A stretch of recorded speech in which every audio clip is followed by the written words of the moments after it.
and a happy new year. Hope it's been a good start to 2023 for everyone around the table and with us virtually. And just want to make sure folks know where to find all their materials. An email went out from Angelin on the 31st that includes all the documents we'll be working off of today. And also just want to take a moment to welcome and thank all the staff who've been working hard to prepare for today's presentation and discussions. And this really marks the time of the year, for new members especially, this marks the time of the year where things get exciting as we get geared up and ready to start reviewing the applications that will be coming in before too long, and then moving resources out the door in a few months. So with that, excuse me, our first item of business is we don't have to do roll. Do you need to do roll call? Because we have a meeting, a member virtually. We don't have to do roll call. Okay, great. Our first item of business is review and approval of minutes from December 6th.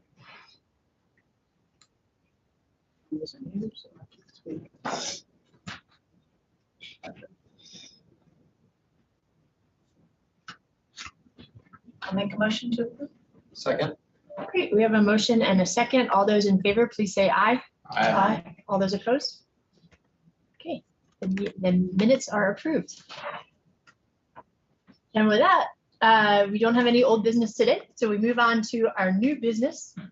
And we'll kick things off with staff sharing some updates and a presentation related to kindergarten readiness data. And I just want to take a moment to just recognize a name that this may seem like a simple item on the agenda, even a somewhat dry one because it's data driven, but having this on the agenda actually speaks to many, many years of very big lifting, very heavy lifting and collaborative work with our school system partners and other partners, and is really just one of the huge system level changes that we needed to put in place for us all to be able to understand how to best support kiddos as they enter kindergarten, and specifically drill down around equity issues. So it is a really, really big deal that we're able to have this conversation, and just want to recognize all the work that's gone into it from both Asheville City and Buncombe County Schools and our strategy and innovation team here at the county. And with that, we'll turn things over to Burnett. Thank you. I appreciate that lead in. Let me get my screen pulled up here and I'll share. 1 second. Let's see here. So I think I lost my Zoom. Sorry. My apologies for the delay here. Take your time. It's okay. Am I good? I'm You're sharing? Okay. Do you have version 3? Yeah. You do. Okay. All right. Fantastic. I will stop sharing.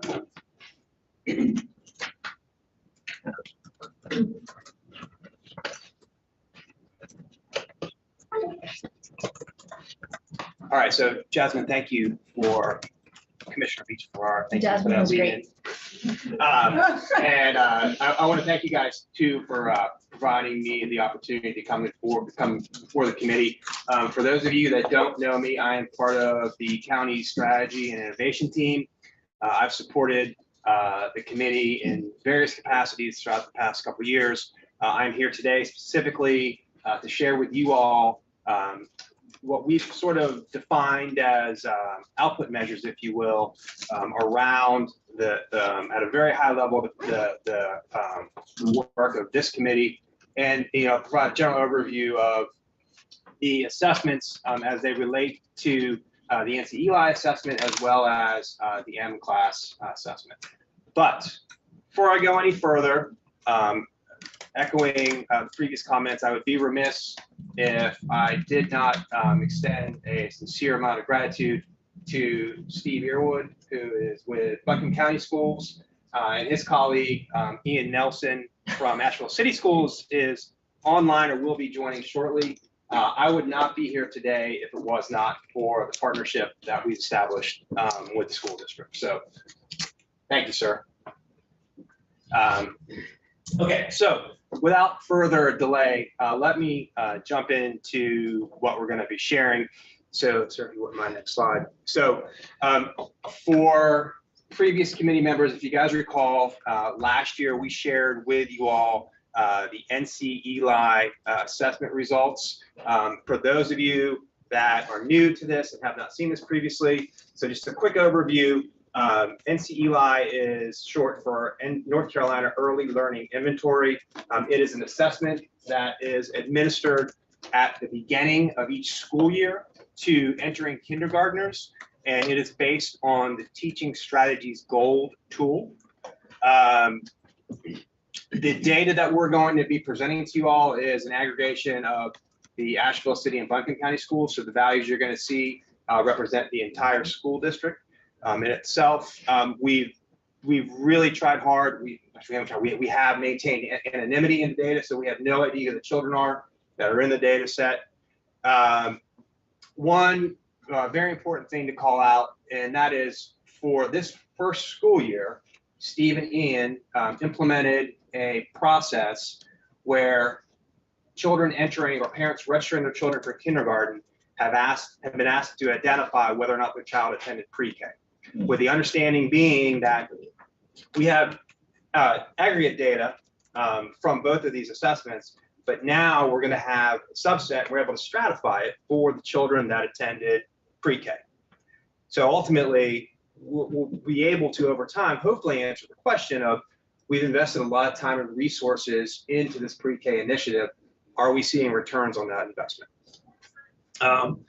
One more housekeeping item on this page, just so you guys know, the data is broken out or stratified by 4 race and ethnicity categories. So the 4 categories you're going to see presented here are Black, Hispanic, White, and Other.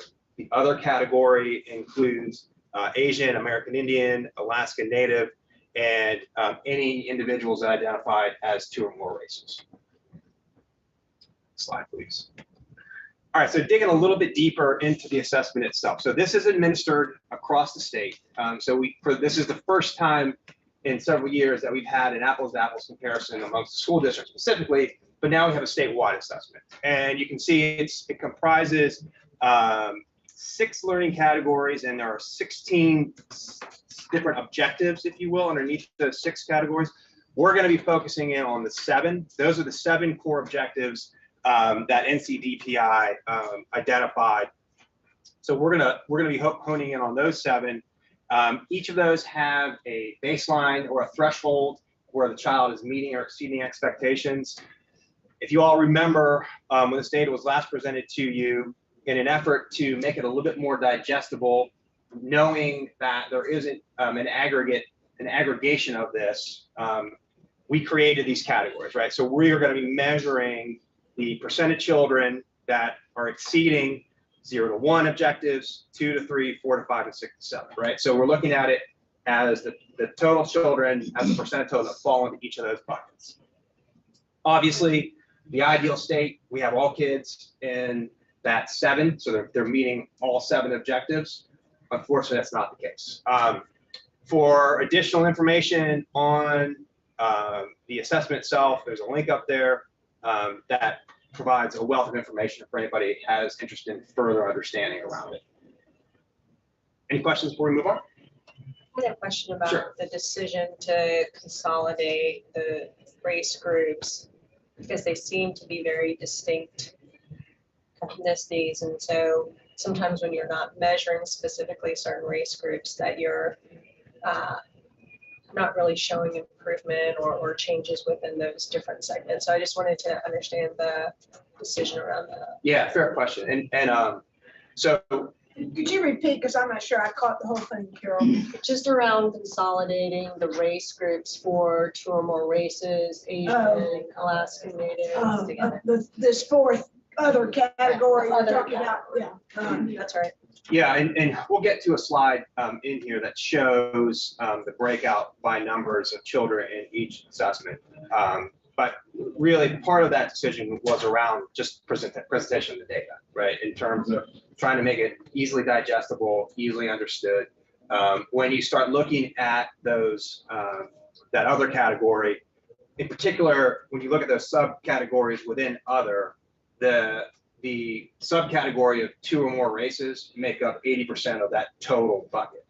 And then as you start withering it down further, those numbers get smaller and smaller and smaller. Does that make sense? Yeah, I just want everyone to make note of that because, you know, with the browning of America, I think you're going to start to see that there are larger segments within the smaller segment. And when you talk about the data in that way, it's important to know that you're not looking to measure those specific individuals or students. Absolutely, sure. Mhm. And the intent was not to try and take away from any one particular race or ethnicity. Thank you. Sure, absolutely. Just to follow up on that, I would have the same question about, is the data collected with more categories and you just put them together, or is this the way it's collected? Yeah, so if you want to go back to that slide for a second. So you can see those, what we've indicated up there, that those are the attributes that are part of the data set. So That's how it's collected in the That's right. data set. Yep. Okay, so you Yep. don't have the breakdown. Yeah. In more detail. Okay. Yeah. Good questions. Yes, ma'am. And before we move on, did you say that DPI had also selected these 7 categories? That's right. They define, we didn't do that. They defined those as like the 7 core. Okay, all right. So in that way, we can also make these comparisons across the state. Right.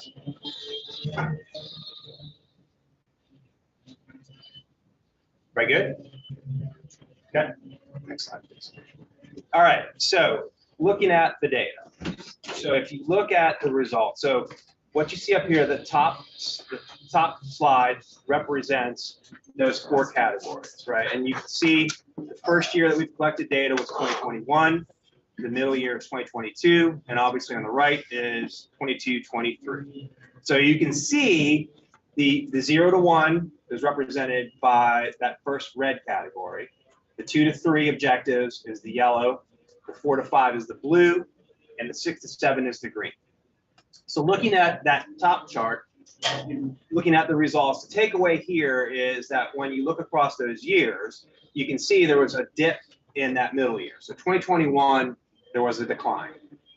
Between, when I say decline, particularly in the 2 categories, the 4 to 5 and the 6 to 7. You can see the 6 to 7 category dropped from 45% to 34% in 2022. However, in this current school year, we're seeing those values rebound somewhat, right? So it's generally directionally looking at that.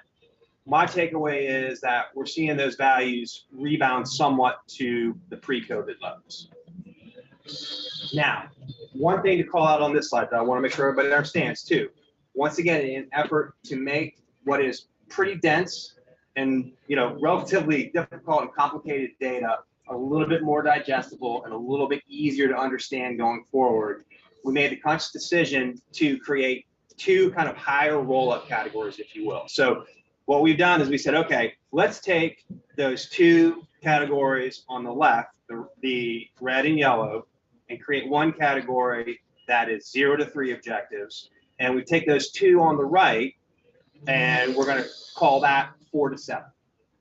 So going forward, the data is going to be presented using that methodology. Everybody good? Makes sense?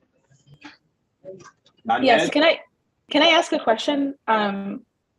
So how is how are these assessments administered? And I'm curious how many children it's capturing, and if it's capturing folks who may not be at these larger institutions or are probably at the smaller early education locations.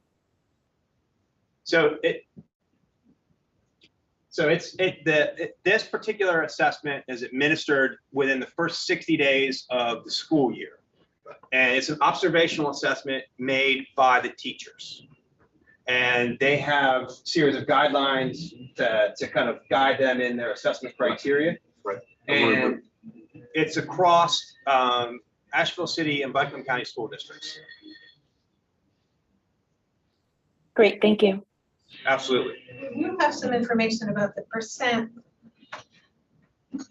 the students in our community that attend public schools versus other schools like charter or private or homeschool.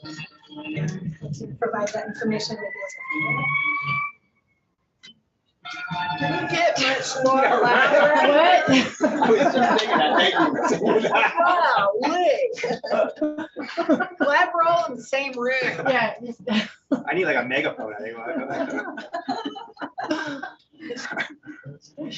All right, any questions on this slide? All right, next slide, please. Okay, so I feel like I need to stand up, but.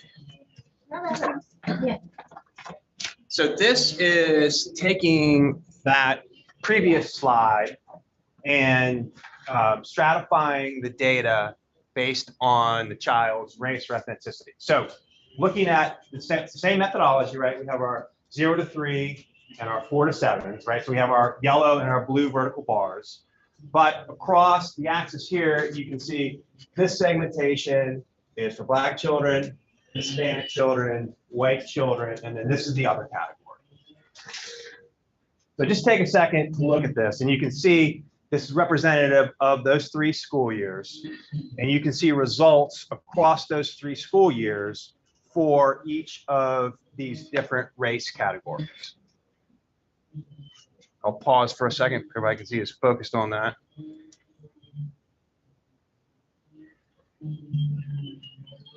And there are a few things just that for me, that as I was looking at this, just sort of jumped out at me, and I'll give you all a second to kind of digest, and then I'll go through it real quick. So starting with the Black children, you can see when you look at the results across those 3 years, that is probably the most, that category is reflecting the most consistent results. There is a slight decline from where we were in 2021 to where we are in 2022. It was 56% of children were in that 4 to 7 bucket, whereas in the most recent data set, 52% are in that highest bucket. Looking at the Hispanic children, you can see there's a lot of variability in these results. So they're at roughly 53% in 2021. That drops down to 35% in 2022, and then it rebounds closer to where they were in the 2021 year. White children, you can see some variability in those results. Across the board, the white children are showing the highest percent in the 4 to 7 objective categories. The other category, you can see once again some variability here in that there was roughly a 10-point decline in that 4 to 7 bucket between 21 and 22, and that it's been relatively consistent then in terms of what this school year has reflected in terms of the percentage. Anybody have any questions on this slide that takes those results and stratifies them by race? Can we dim the lights just a little? Yeah, I know it's hard to see, isn't it?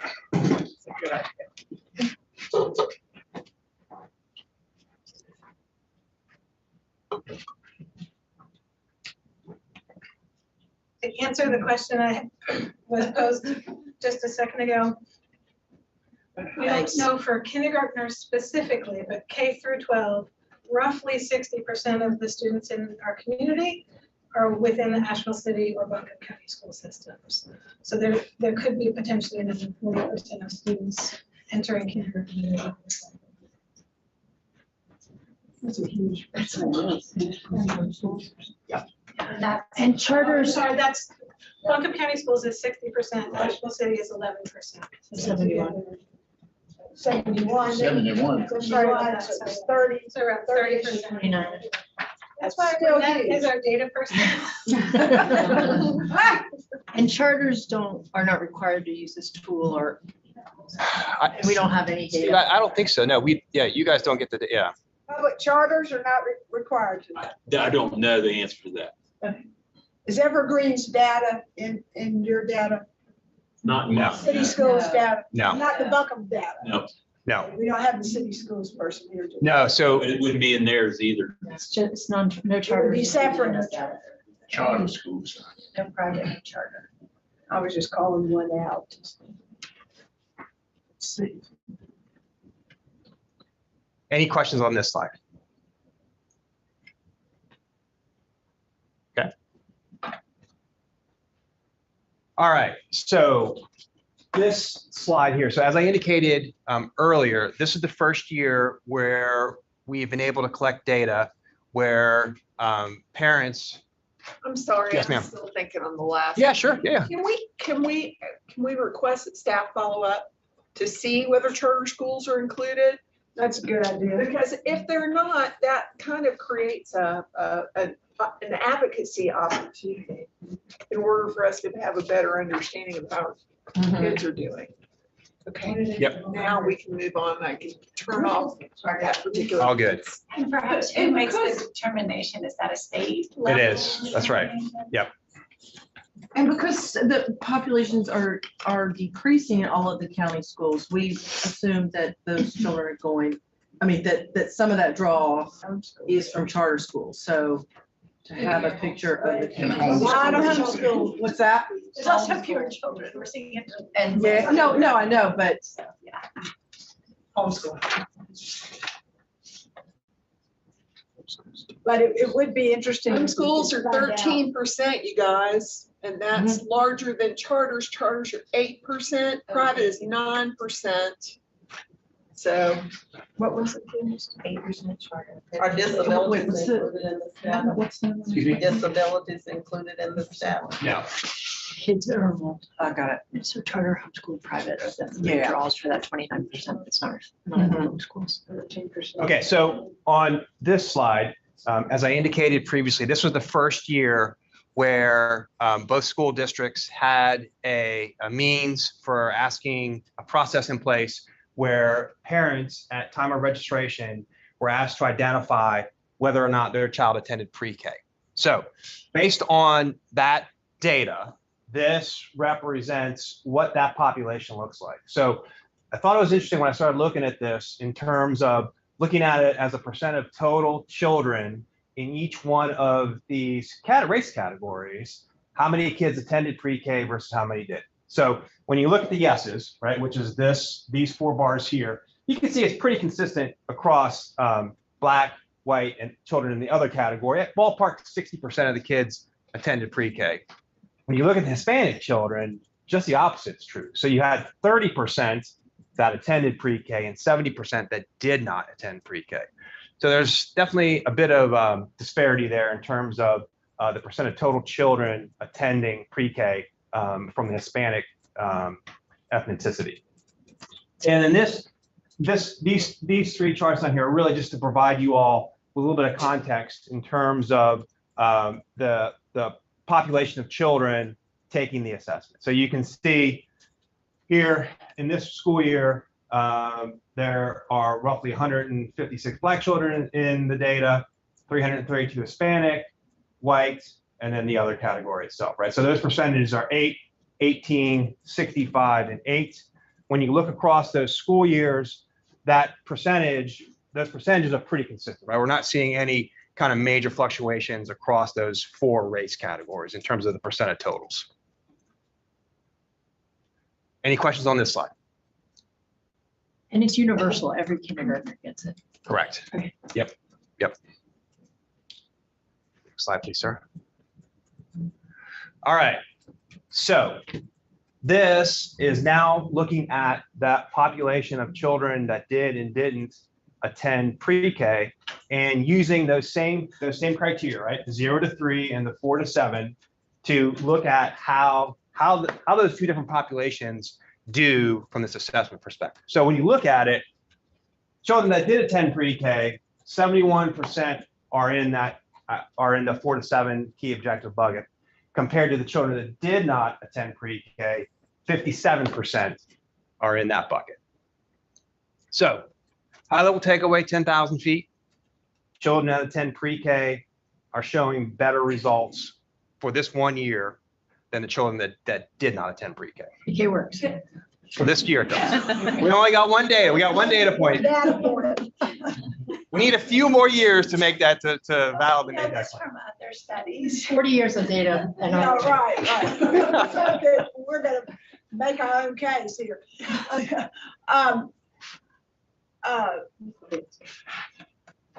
When you say pre-K, and when your instrument says pre-K, and you ask the parents to fill out, did your child attend pre-K? Mhm. What do they perceive pre-K to be? So What do you all define pre-K in the instrument to be? I'm going to defer to my esteemed colleague. We actually were provided a list of all of the, I guess they're certified or whatever, pre-K establishments in Buncombe County. We listed every last one of them, and they had to select from. There's like 80, almost 80 some that they could select from. So would those all be, these are parents of 4-year-olds that are answering the question, right? That's correct. So these are parents that are saying, yes, this past year, my child attended this. And I guess for some, it's different if you're attending childcare or you're attending an official North Carolina or Buncombe County pre-K program. Yeah. Are we making that distinction? To be honest with you, we had that discussion and we said that is a point that we would love to look at moving forward. You know, once you get more data, I think we start with what we have. And then as we move forward, I think it's important to recognize whether it's daycare versus quality pre-K. And I would use the term childcare. And so I think this is a really an important point that we need to hone in on. If we are maybe making an assumption, this is our NC pre-K, Buncombe pre-K. But it'd be good to know how many of those kids are in these programs, particularly the ones we're funding, versus others that maybe have different standards and different certified teachers and a whole lot of variation in the care that 4-year-olds might get in Buncombe County.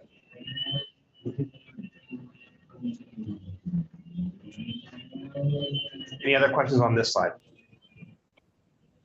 You know, I'm curious what narratives or conclusions your team has seen or started to make around this data. I mean, I'm thinking about the last slide in particular in terms of like attendance in pre-K and some of the other racial disparities that are showing up in this data. You know, what insights does your team, I mean, yeah, what's the accurate conclusions that we can make from that data? I mean, I have stories or ideas about what might be happening, but I'm curious about what actually is in alignment with it. So just to clarify, the measures or what we're presenting are the results from the NC Eli assessment. We haven't woven in any kind of behavioral or attendance element to this.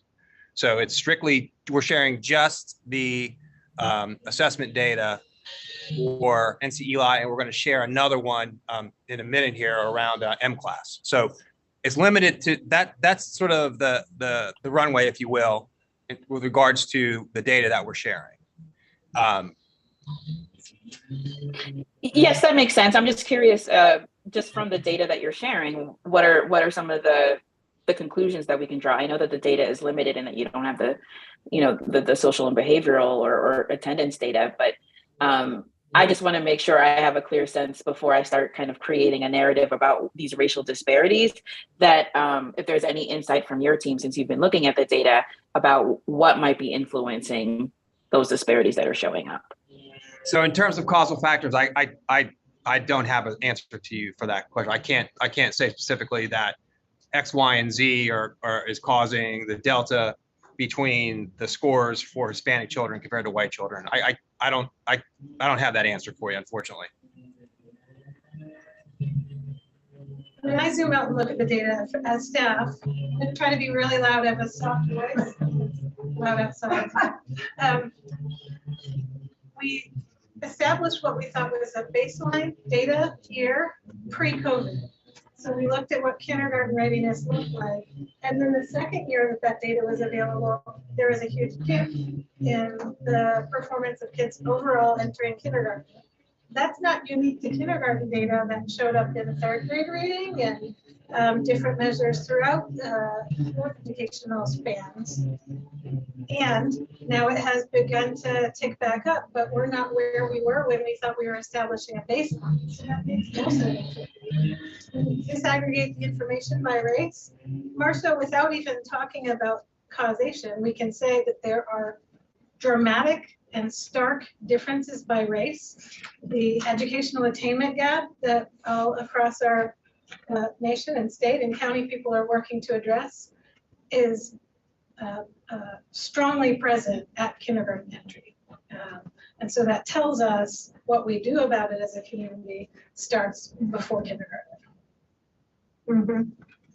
The previous data we had was third grade, right? Or where, you know, I know when we looked at the disparities and is that in?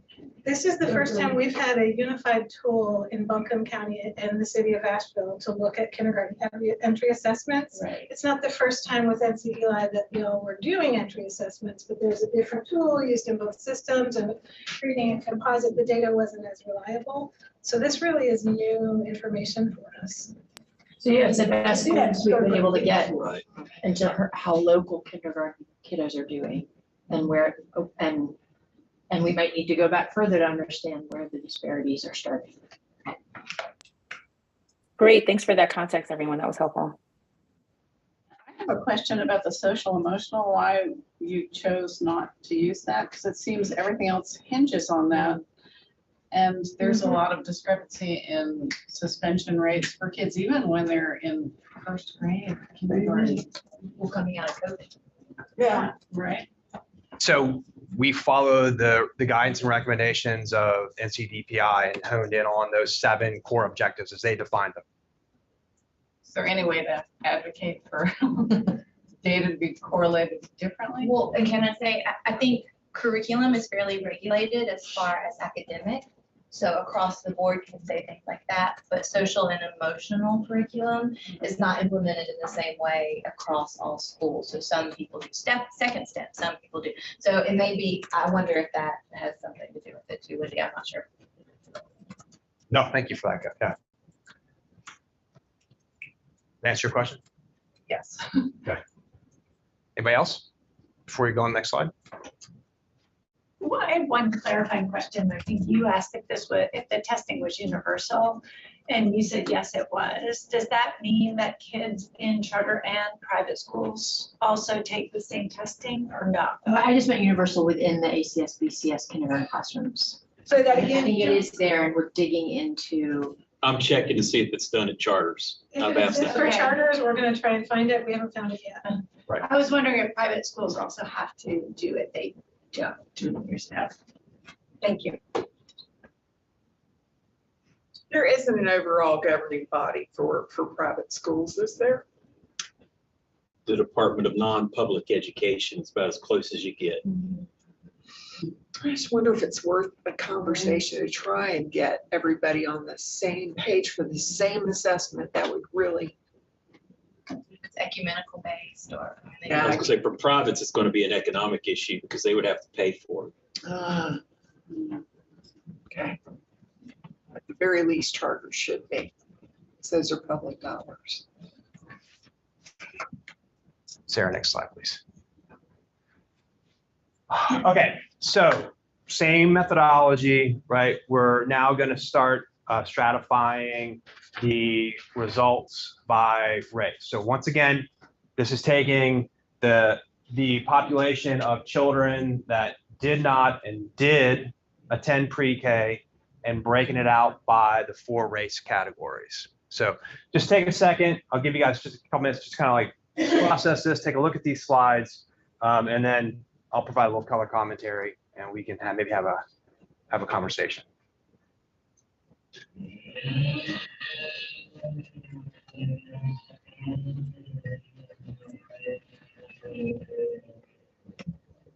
So when starting with the Black children, So you can see that these results are relatively at parity.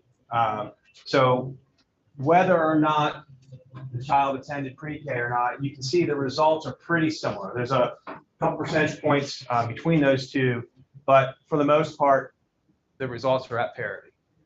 When you look at Hispanic children, you can see, looking at that 4 to 7 bucket, once again, there's roughly a 12-point change between the children that did not attend pre-K versus the children that did. So clearly there's a positive effect in that we're seeing in that category. When you look at children in the white category, there's once again 12-point increase between the no and the yes category. And then looking at the other category, they're going from 52% to 63%.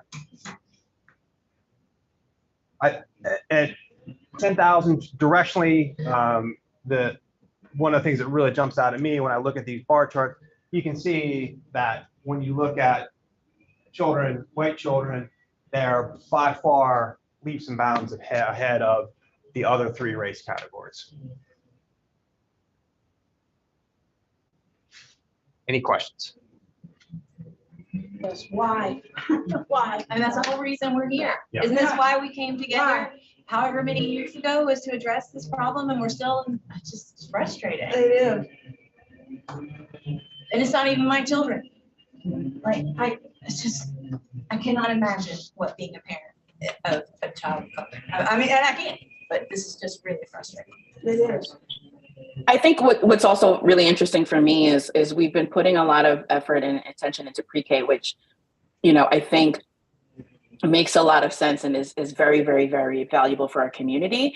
But I feel like we should have a little asterisk as we're having that conversation to show that even with the pre-K support, Black children are not doing very well and Hispanic children are not. I mean, they're not seeing the benefits of that curriculum and that approach. And so it just makes me really curious about what else we should be funding or supporting or advocating for as a committee, because it's not only is it showing a disparity, but essentially it shows that when folks are in the system, when the kids of color are in the system, they're not getting any benefit out of that, which is not the story we usually tell about early childhood education and the value of pre-K.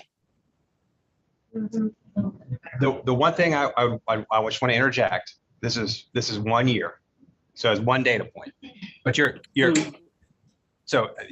comment, I totally align with what you're saying, but just want to ground everybody in the fact that we don't have any trending yet. This is just 1 year of data. Well, I think it's also important. Oh, sorry, Marcia. No, go ahead. Oh, I just think it's really important that we're really precise and specific and name the disparities that Black children are experiencing. When you look at other racial groups, you see positive impacts for Hispanic children. And I wish we could get a disaggregated data set on the kids who are being categorized as other to see what we're seeing among different racial groups. But you're seeing 10-point, 12-point jumps in improvement, right? For other racial categories, and where we are seeing the sort of plateauing or no measurable impact is specifically among Black children, which I think should help to really point and steer a lot of our conversations and how we're thinking about resource allocation and how we're thinking about understanding as much as possible into a very precise, specific conversation about the experience that Black children and families are having in Buncombe County from birth to 5. And it is heartbreaking to see data like this, but also I think helps clarify where some of our most important work needs to be, and that that there's this concept of targeted universalism that probably many folks are familiar with around equity work, that like at a certain point in the process you have enough data to really understand for who those communities and groups for whom a certain type of intervention is not working and how it needs to be continually targeted and made more precise so that it actually can get towards that goal of equity. And I think, as we have been without clear, specific, precise data on these very questions. We have sensed them, we have intuited them, we see them on the ground, but being able to bring forward a very clear data set around children in Buncombe County and the specific persistent disparities that exist for Black children in our strength by the time they're 5 is a pretty significant step forward, I think, in the equity work that we need to be doing. So a bit of editorializing in there, but I just sometimes, you know, the gravity of data like this also has a power, I think, that we can use to help shape and guide our work moving forward. My editorial comment is that, I mean, it seems to suggest that a rising tide does not lift all boats. Well, a rising tide definitely, if it's centered, does not raise all boats if it's not centered on those who are most impacted, right, by the oppression. I think it's also important to remember that if we do some kind of targeted work like Jasmine suggests, for Black children, that rising tide will raise all boats because we are kind of addressing the weaker parts of the system. So I think it's important also, as we kind of craft a narrative, that we're really clear that targeting you know, Black children and making sure that we are ensuring that they are successful, that is actually in the best interest of all children in Buncombe County. It just doesn't work in the reverse if you're centering those who are already privileged in the process. This is Philip, and I just want to mention, and I do think it's, I mean, I knew this was where the discussion was going to be when I saw the chart. I mean, I just think as we get more years, it will be really helpful because we have to be careful that we don't make these charts say something they don't really say. It does say something about what's happening with Black children before kindergarten. It does not necessarily say, because this is 1 year of data, that early childhood development does not work for Black kids as well as it does for other kids. In this particular year, we see the data we see. But and the other thing is on targeted universalism. Targeted universalism would recognize that none of the kids in Buncombe County are doing as well as they should be doing. And so it would devote resources to improve education outcomes for everybody. So closing a gap is great, and we absolutely should do that. But the gap is also evidence that even our kids who are doing well are not doing well enough. And so it does not mean taking resources from them. No, go ahead. Yes, I'm sorry. Please, yeah. I'd echo all the previous comments and just say that I'm viewing this, it seems like I'm reading this correctly, that this is a snapshot, right? This is not telling a story. This is not sharing the greater issues that people in our community are dealing with, be it housing concerns, ability to stay at home with children before they reach this age. So as I'm hearing this, I almost get nervous because I see people like in other circles want to change what they're doing before they even really identify why that's happening. And I guess I'd just say I'm concerned about that part, and I'd love to hear whatever that looks like to get community feedback about why the specific Black community feels that they're not reaching that same level of success after we have more than just one data point of this specific year. Because I can think of a half dozen things that's different about this year from like every other year of my life so far. So I guess I just offer that in the context of what Jasmine and all the other great voices here are saying. And know that the question of impact within a certain program is measured within that certain program. So everyone that we fund, and everyone funded through North Carolina Pre-K or funded through Head Start, conducts assessments and evaluations within their program and can look at growth and outcomes for the enrolled kids, and that is part of the story that's not reflected here. I was just thinking about what Philip said about the group of students. Note that there isn't a group of students maybe achieving where they should be. I forgot the verbiage used, but is that correct? I mean, when they looked at the opportunity and achievement gap, that white students were somehow below average. I don't think that is the case. Is it? Am I know? It seems like it would be important to know. I'm sorry, do you mind repeating your question? I was asking about the achievement of white students and if they are in fact also not where they need to be academically. That's all. Sure. Well, I mean, I think, I don't know about the early childhood data, but I mean, the data across the state is no. I mean, I think what Philip is saying is very real, that like our educational system is not where it needs to be. And so it's not as though all, you know, white children are doing well and Black children are not. It's just that there's a disparity there, or at least that's my understanding of the field. Marcia, I think that's why they started the Letters program, because there's such a huge disparity in reading scores across the board. Yeah. I had two curiosities. One was, were you saying that the readiness or meeting of objectives is up to the instructor to make that assessment subjectively? And so when I look at that data, I wondered if there was any bias in the person rating the child, particularly when I look at the Black children, is whether or not there was bias there in that data. And if we're capturing race of the instructor to look at whether or not there's opportunity to reduce any bias. And then the other curiosity I had, because this is such a snapshot, is, and I know this is more about kindergarten readiness, but I do work in the space of college readiness as well, which I think has a strong correlation with kindergarten readiness. And so we think about, is there a way to get more longitudinal data on students in our school systems who did go to pre-K within this community, that we could start to measure some of that information to start looking more at trends while we don't have trend data? So great questions. Let me address the last one first. So this is the first year that we have the ability to stratify on those children that attended pre-K. We've been in dialogue in terms of trying to flesh out what those longitudinal measures look like, how we track the progress of these children going forward. So it's a work in progress. Don't have a specific answer for you right now, but with our educational partners, we're having that dialogue and trying to frame up what exactly that would look like and what those measures would equate to. And then in terms of the biases around the teachers conducting, that's a fair question.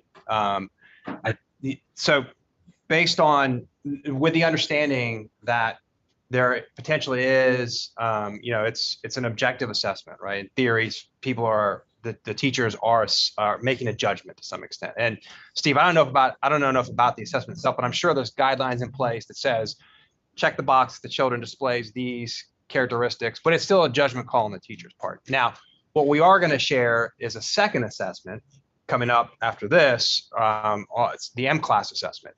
And that's actually the student sits down at a computer and works on their own to take a test. So there's no intervention with a teacher. It's the student one-on-one with an assessment, taking the test itself. So that's the next part that we'll be presenting. Any other questions on this slide? Just makes me think, before pre-K, there are those issues of lack of opportunity for children that plays a part in all this also. Yes. And then you've got in that mix with children with disabilities. It's not going to be at the same level as. Right. It could be income related as well. Mm-hmm. Yeah, those are all definitely environmental factors for sure.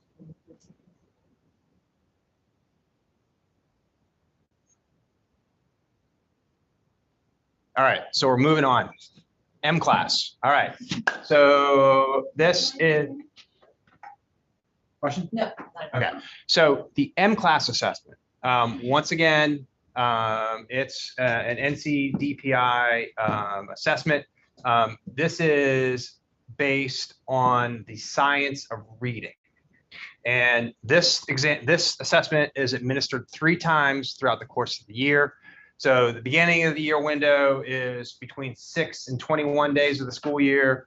You have a middle, and then at the end of the school year, it's administered again. And as I indicated, this is actually the student sits down at a computer and takes the assessment themselves. So there's some clear differences between the NC ELI assessment versus the M-class assessment. Steve, anything you want to add that I glossed over there as it relates to M-Class? Good? Okay. Any questions? First time we've used this That's right. Yep. So this is across the state. this is the first year. Yeah, we have this data. The first year we got it, we actually started using M-Class in 12-13. Then we had new state superintendent who changed things and let school systems use whatever they wanted within a certain selection. So people use different things.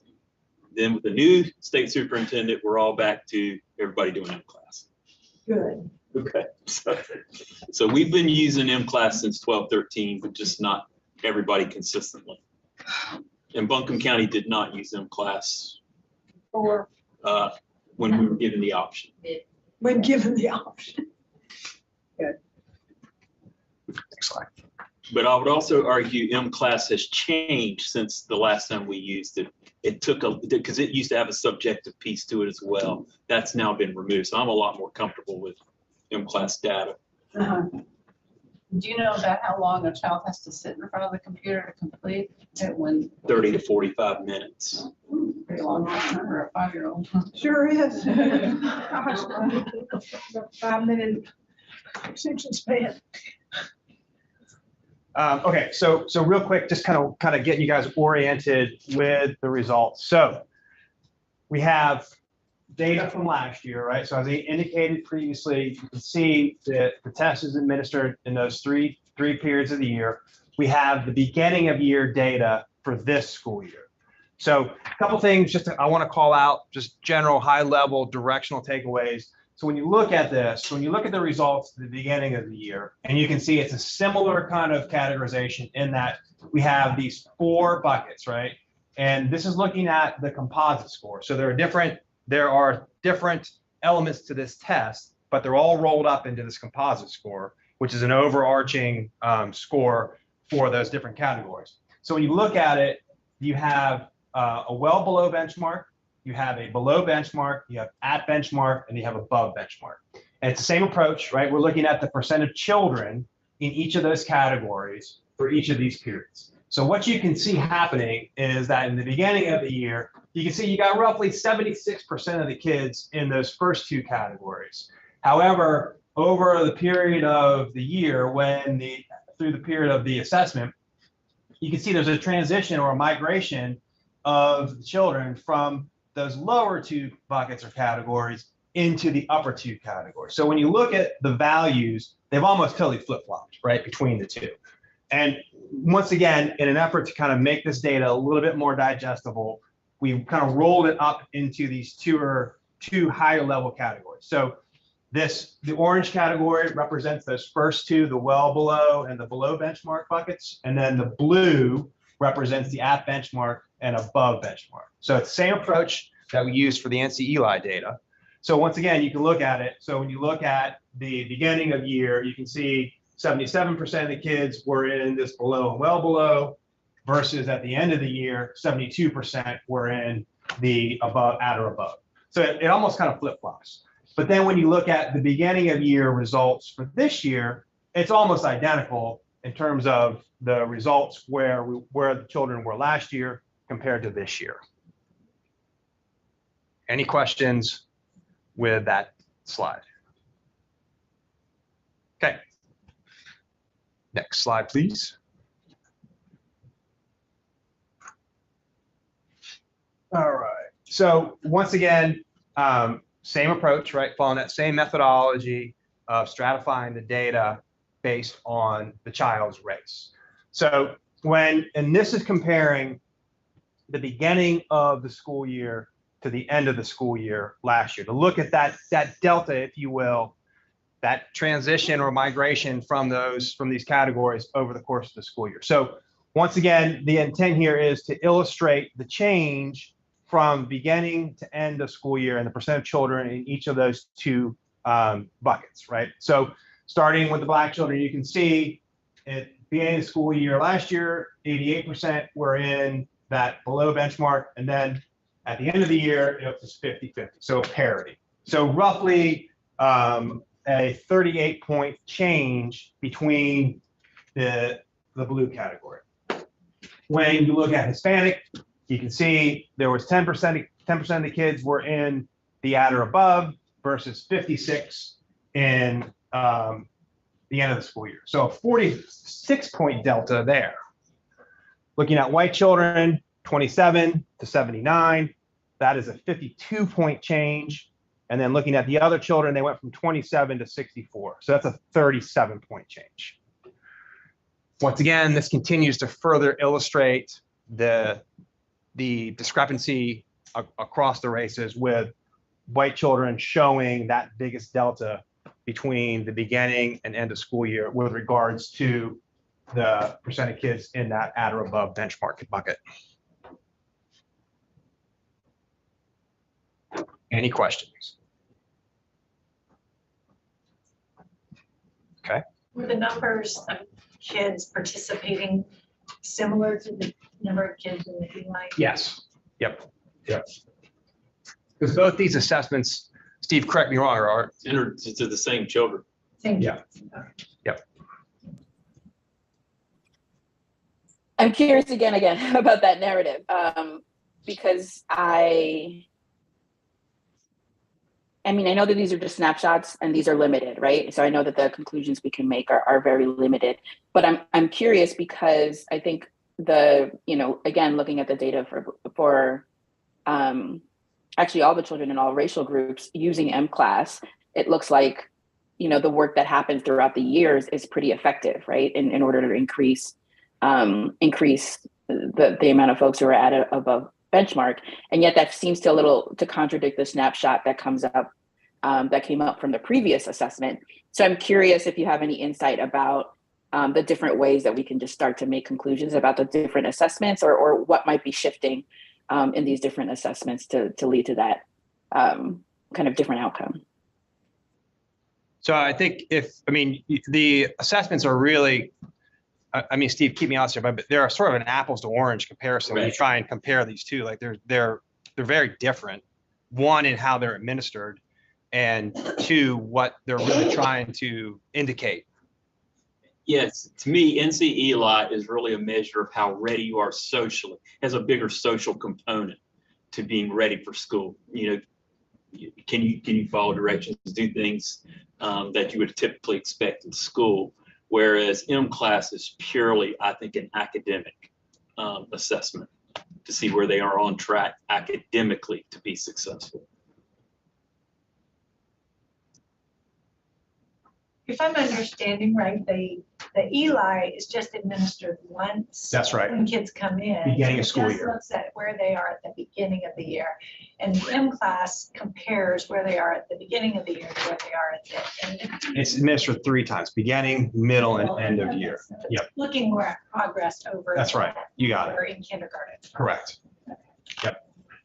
And it's just administered in kindergarten. NC Eli. MClass is administered K-3. Oh. And beyond that, we look at. Then your EOG scores. Yeah. So this seems like if it's K through 3, that's a completely different data set. So it's hard to make a comparison. Does this data get disaggregated by grade as well? No, these are children entering kindergarten. The data that's being presented is strictly focused on kindergartners. Okay, sorry, I misunderstood that. Thank you. Sure. Just quick timeout for a time check. It's just after 2 o'clock. We have until about 2:15 for the data discussion, and then staff will whip us through the rest of our agenda in the last 15 minutes of the meeting. Any questions?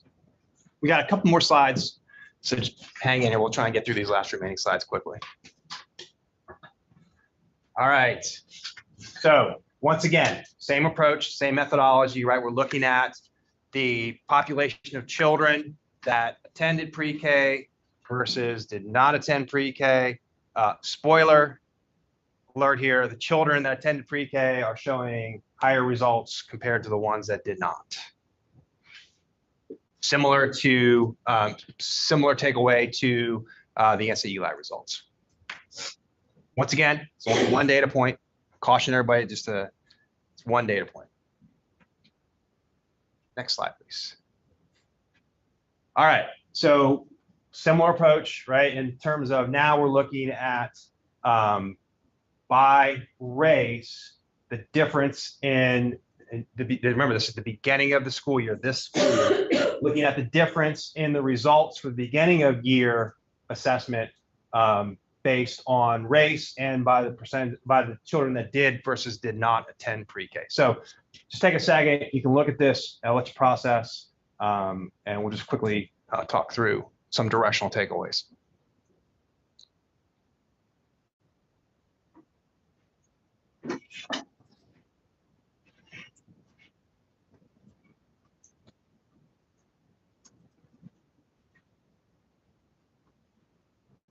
So starting with the Black children, you can see looking at the difference between those that did not attend versus did attend pre-K, there's a 10-point delta between those two categories. For Hispanic children, it's also a 10-point delta. The values are slightly different, 5 versus 15 versus 2% versus 12. White children you have a roughly 17-point delta between these two, the no's versus the yeses, as it relates to that above benchmark category.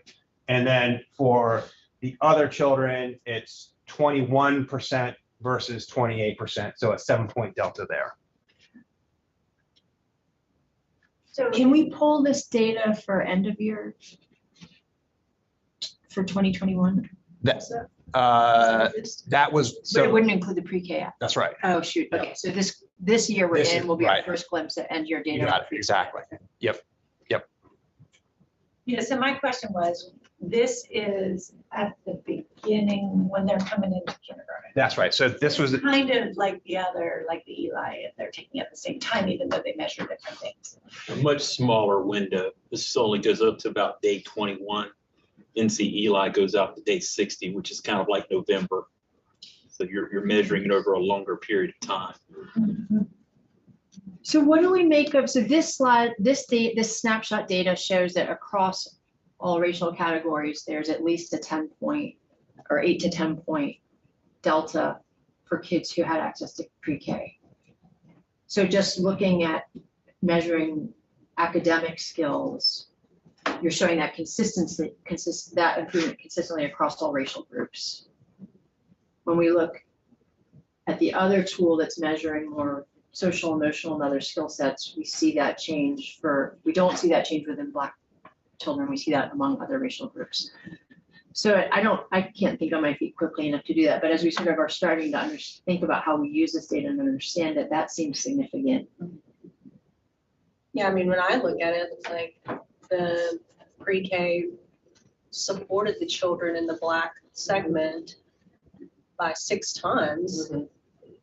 Improvement. And so, to me, that's really helpful to know versus the subjective assessment that, to me, opened up more opportunity for some bias to creep in if this is an, assessment that they're taking on their own.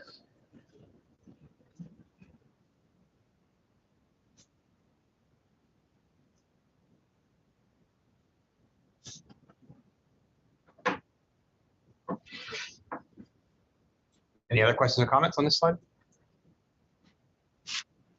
Sarah, next slide, please. All right, folks. So that's all I got. I hope you guys found that data informative. I know that hopefully this will help you all as you start thinking about funding and where you want to allocate funding. But just so you guys know, our plan is we're going to continue this relationship with our school district partners. We will continue to provide updates to you guys as needed. At least once a year, you'll be getting this presentation from us. Yeah, I thank you guys for your time. Thanks. Thank you. Yeah.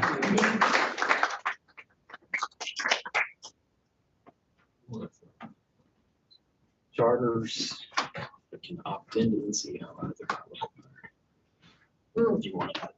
Yeah, charter schools may opt into using NC Eli. They are not required to use NC Eli. Wonder how many opt-in. Is there a way to find out? Yeah. In Buncombe County, is it public information? Can we ask charters to opt in? Public, It's public money. yeah, public money, Public public money, information. like, we could. So we will do the research about is the information publicly available for those that do opt in. And the committee can certainly talk about advocacy positions. And whether their data is stratified by race. Which is another can of worms, but I should know this. I'm sure I've asked it before and I don't remember. Are the city and county systems using the same curriculum for teaching reading? I only know what the county does. So. Okay, so we don't know. And is there any consistency in what we're asking? I don't know if we're asking pre-Ks to use a similar type of curriculum or not. And I'm seeing nods, yes. Create a curriculum across the board fairly for all pre-Ks, and then all teachers are taking letters training now to address reading disparities. That was kind of the hope, if everybody was on the same page, then Yeah. maybe we would see. So Buncombe County teachers are undergoing that this year, letters training. Thanks. I wonder too, like, teaching licensure level of the teachers, what's being represented in the teacher's classroom? Are they teachers of color? Are children seeing themselves represented in, what are the education levels? Yep. Lots of questions. I'd say this raises more questions. than answers.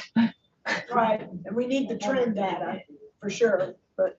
And I also wonder, is this, are we the first to do this, or is there data from other school districts, whether in North Carolina or outside, and have these trends been demonstrated elsewhere? I'd say there are a lot of systems that have done this comparative work. Well, TSG is across the board now, and so it's been going for You say TSG. Teaching Strategies Gold. Right. Started during the pandemic across the board as far as NC pre-K and pre-K classrooms to try to collect that data. So a few years, but not, I Yeah, don't think. the data that we have represented here, so we have the 3 years for NCELI, that's when it first started, when we had that standardized test statewide. I don't know if it's still the same way, but back in the day, when I was working on this stuff pretty consistently in one district, it was almost like religion in terms of the fights between the types of curriculum that were used. I mean, crazy conversations, and we were bringing in people from the National Institutes of Health that had done longitudinal studies about literally watching children's eyes and learn and how they learn to read. And even when presented with data of that nature, there were people who were still like, oh, that was not the way I was taught. I believe that this is how you learn to read. And so I don't know if that's still continuing today. I desperately hope not. There needs to be consistency in this, and it needs to be research-based, in my opinion. Quickly, I'm reminded of when we had our pre-K committee that we did from this group way back when, and we talked to different communities. Winston and Durham, it seems like, and maybe it was Charlotte. And it seems like they had already bridged this divide and come together so that they could do exactly what we're trying to do now. And it might be, if I'm correct, we can go back and look at our notes, but it might be interesting to contact them now that 2 or 3 years have passed and see what their trends were. And of course, they have to be consistent with whatever DPI said. But I think in terms of what they were asking their preschool teachers to do, they had unified their approach. And so it might really be interesting to see what they've learned too by looking at their disaggregated data by race. see if we can learn something from your model. That's a good flag, Leslie. I think Rachel will turn things back Yeah, over to. quick plug of, as we transition. Today at 3, the Board of Commissioners, so the 3 of you that are part of this conversation will be heading into another conversation during your briefing meeting about how education outcomes are looking as a whole across the K-12 system. And we have some data that will be presented during that session. And we will also be joined by the superintendents of the 2 public school districts to be a part of that conversation. So we can certainly send out a link to that presentation so you can see the slides and view it. These are open public meetings. It'll be held on the 3rd floor in Commission Chambers beginning at 3 p.m. And it's another level to this continued conversation. It's gonna be an interesting meeting. Yes, sir. I've seen some of the data. It's not pretty. And Rachel, that starts at 3, is that what you're saying? Yeah. Well, would you like me to transition us to the other agenda items, Jasmine? Yeah, that'd be great. Thank you. So it looks like a lot. Don't be intimidated. We're heading into grant making season. The grant applications are due, as you can see on the timeline, February 10th, which is Friday at 5 p.m. So we've been doing a lot of support and communication with community organizations that are preparing their applications. And we want to take a few minutes to run through this list of grant review planning items for you all so you feel prepared heading into the grant review season. Sarah will cover the review of the scoring tool to start us off. All right. So you all have seen this scoring tool before. This is something that we have discussed in a couple of our previous meetings specifically for this FY24 grant cycle. And this is something that we have also included in our grant guidelines for all of our potential applicants this year. They have all of this information at their fingertips. And we've also been pointing them towards it nonstop during our grant consultations. So as a reminder, in this scoring criteria, you have 7 different categories 6 different categories that you will be scoring. And each has a scale of points from 1 to 5. They're all weighted equally. And I'll quickly walk through the different criteria or the different categories that you'll be looking at to score. So the first one is the need for the project, project plan, proposed results, capacity, equity, and budget.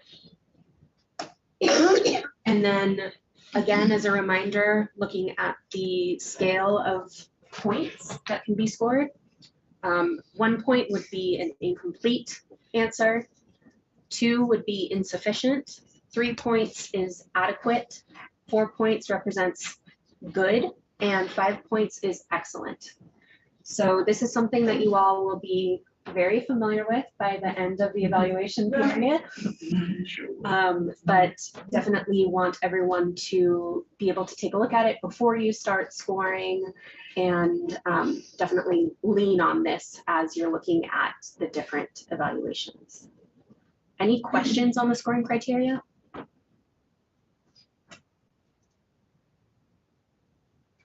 And I know that there were discussions as we were creating this about making it available to applicants and nonprofits so that it was an easier process for them. And so far we've received really positive feedback from that and a lot of appreciation. So.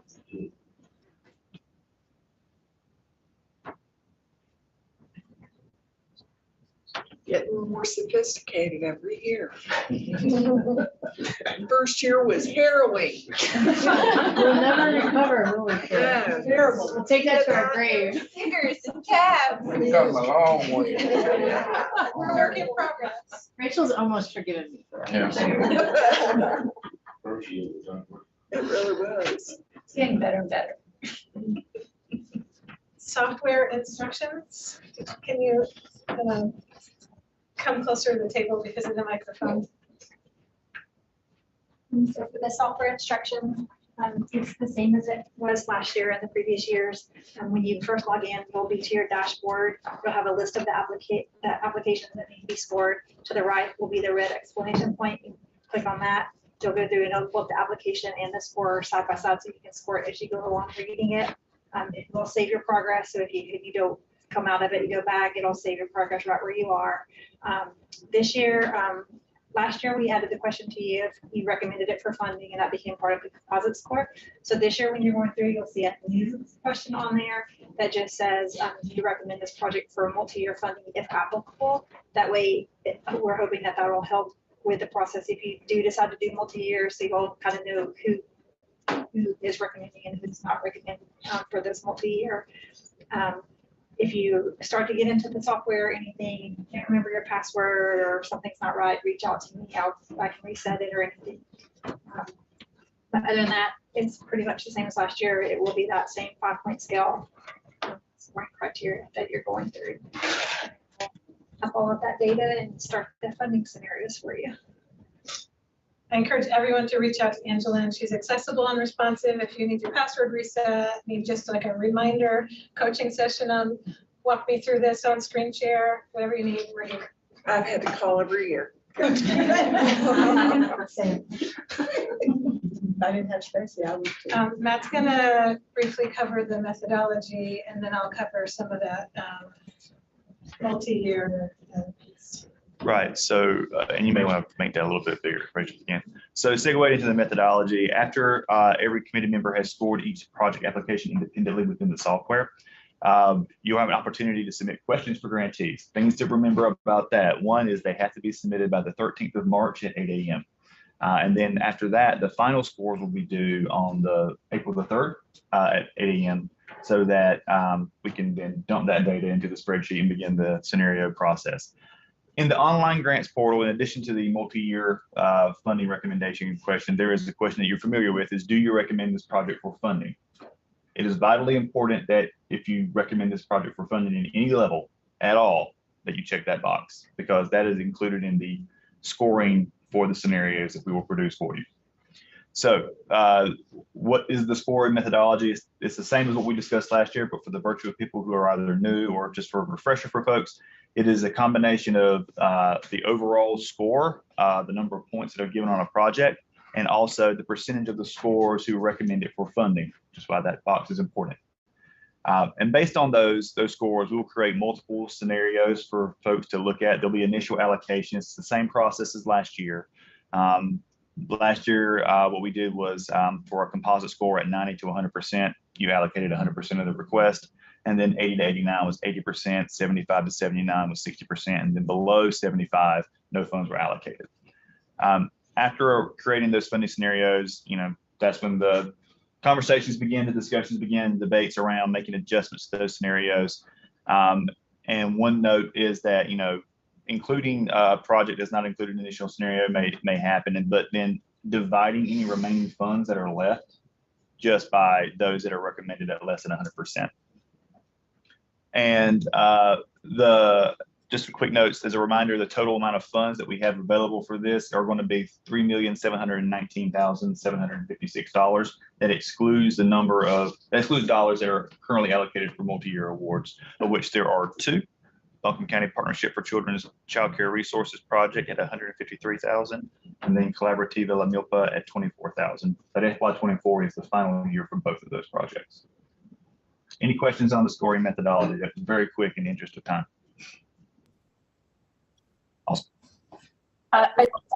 Quick question, is there, oh, sorry. Go ahead, Marshall.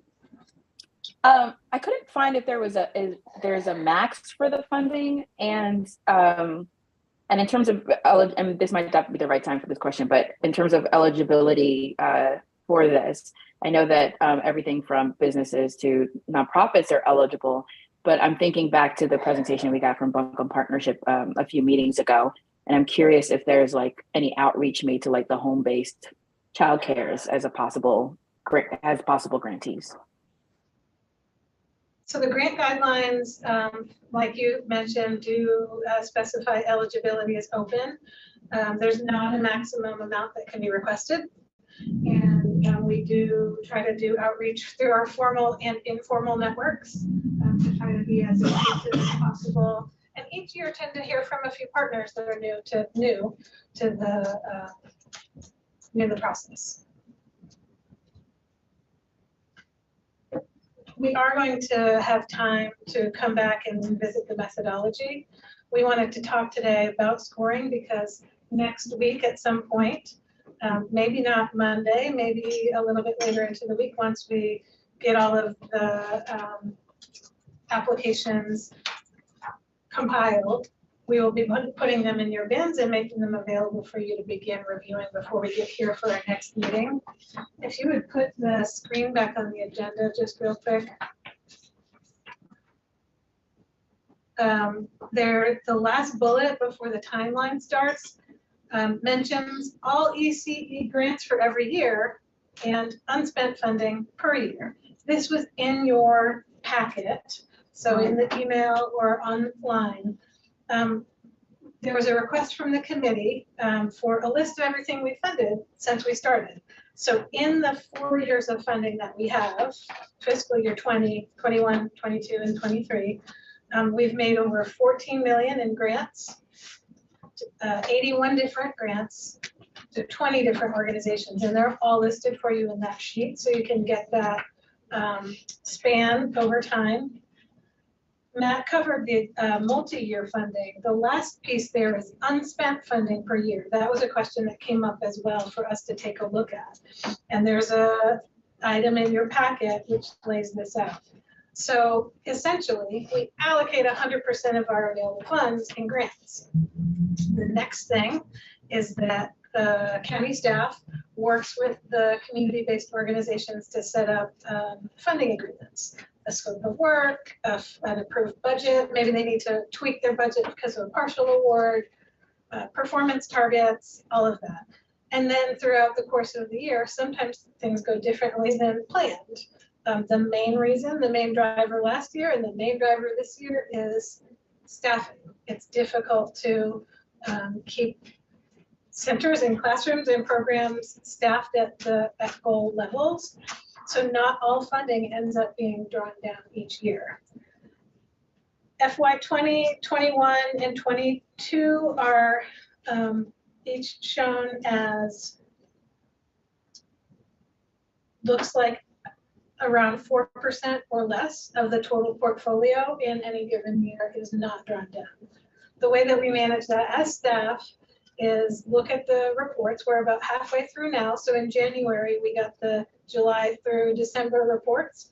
And any project that had not spent at least 50%, we reached out to have a conversation with them about whether they anticipate or project they'll use all of their funding based on the already approved activities and budget. And if not, we meet with them and have conversations about what might it look like to use those unspent, or to use those funds in a repurposed way towards similar goals. And so if they've got reallocation requests that are reasonably aligned with the project that we funded, staff can feel comfortable making those adjustments with the providers. We want as many of these funds to go to the good work as possible. And we also want to be good stewards of public funds, and if funds are not needed, recoup them and allow them to go back to county general funds. So you have in your packet a list of any project that has had unspent funds in previous years, and we are working to try to get our spending as close to 100% every year as possible. But that's information that you can have as you take into consideration awards for future years. So Rachel, when I added this up, these 3 years, it's $385,000. So that money then goes back to the general fund of the county. It does. It's not retained by us to redeploy for early childhood purposes. That's right. We are not set up as an independent fund that hold funds multi-year. And because it comes to us so late, we would love to have like an emergency needs kind of way to push that money back out.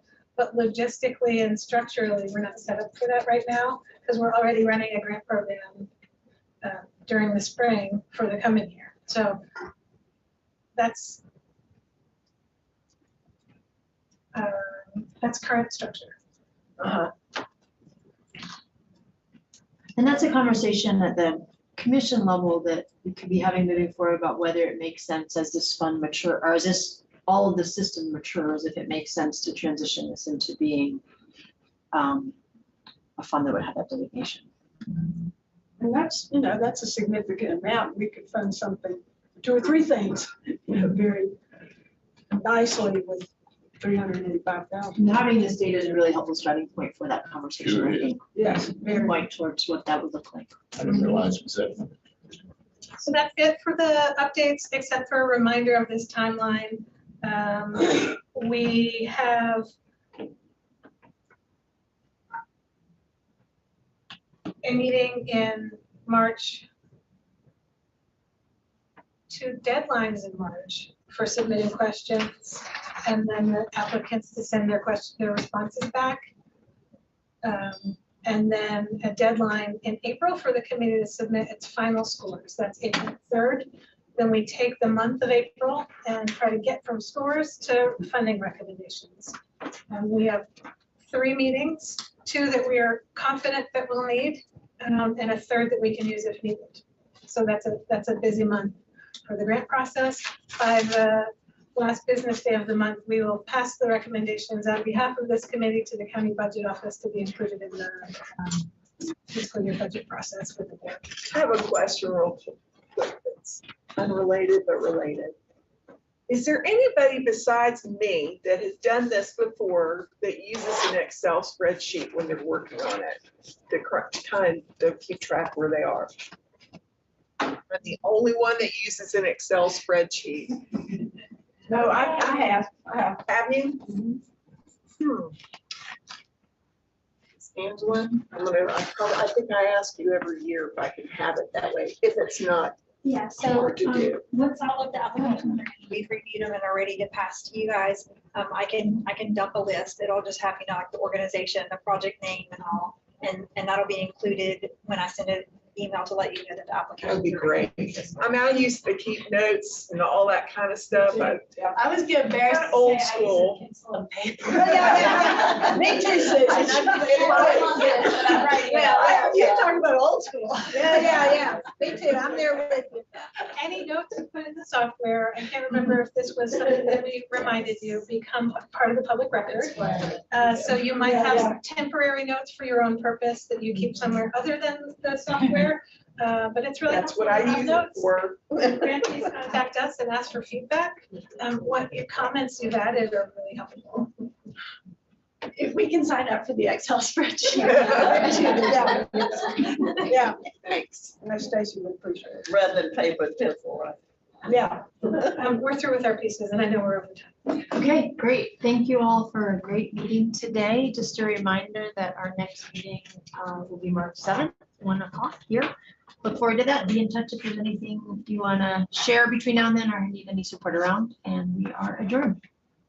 We have any public comment? Hmm? We had no public comment. We did not have. We had not had public comment, but it looks like there was one that signed up since, and it was my fault for not catching it. Oh, yes. We had 3 Yes, minutes. let's hear public comment before we adjourn. It's only gonna take 1 minute. First of all, I just want to thank you all so much for what you do. As challenging it is to write the grants, you all have to evaluate them. And after seeing you all do that year after year, I know how challenging and hard that is. So thank you for your service. I did want to touch on a couple quick things. First of all, I want to reassure our commitment at Community Action Opportunities and Head Start to look at the data with you and to continually adjust our program, make those changes and adjustments as we need. We have similar data to NCELI. That's one of the advantages of that system. We've been using Teaching Strategies Gold, Creative Curriculum for many, many years and have that data at for 3 and 4-year-olds at entry, middle, and into the school. So being able to roll and look at that into kindergarten is really critical for us, and then seeing how that works with the other systems. The other thing I wanted to touch on is that our teachers do go through an inter-rater reliability system to manage the assessments. So there is some reliability there, but that doesn't mean there isn't bias within the system or within those tests as well. Use the word tests and assessments. The other thing is I wanted to, one of the things that we work with through the ESSA committee, which is a collaboration of Buncombe County Schools and Head Start, NC Pre-K, Ashland City Schools, and Buncombe County staff have been on it as well, is to coordinate and talk about what school readiness looks like in our community, so that we all have a community vision of that, that we can share and contribute to. The other thing that we do at Head Start is we utilize creative curriculum, which is teaching strategies based curriculum. We also use Ready Rosie, which is a parenting curriculum. We use the Remind app, and we use Second Step for as an emotional curriculum. And the neat thing is the Ashland City Schools and Buncombe County Schools also use those. We coordinate and collaborate on a couple other areas of training and support, so that we're trying to have that continuum of care for children, but just as important for the parents and families to get used to the educational system and processes. Thank you. Thank you, Brian. Appreciate that very much. Any other public comment? Okay, then we are adjourned.